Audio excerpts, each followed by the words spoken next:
जवळपास आपण 3.5 लाखापेक्षा अधिक शौचालय हे माननीय मोदीजींच्या जो स्वच्छ भारत प्रणालीमधून केले. मोठ्या प्रमाणामध्ये घराला आपण नळा म्हणजे पिण्याचं पाणी नळाने देण्याचा ही उपक्रम आपण राबवला. रेल्वेने पाणी आणणारा जिल्हा ही ओळख त्यांनी निर्माण केली.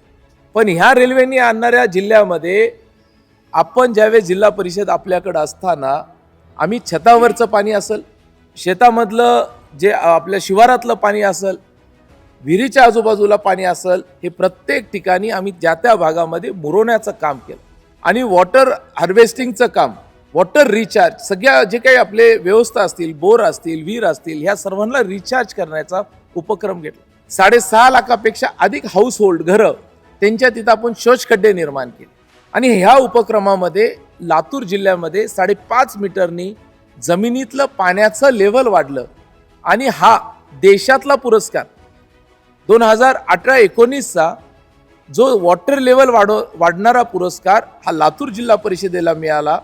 तो पुरस्कार घेण्यासाठी जी श्रीकांत, विपिन इटनकर आणि मी स्वतः त्या ठिकाणी आम्ही उपस्थित होतो. हा पुरस्कार आपण लातूर यांनी जमिनीतलं पाणी खाली नेलं, पण आमच्या जिल्हा परिषदेने जमिनीमध्ये जमिनीचे पाणी स्तर त्या ठिकाणी वाढवलं.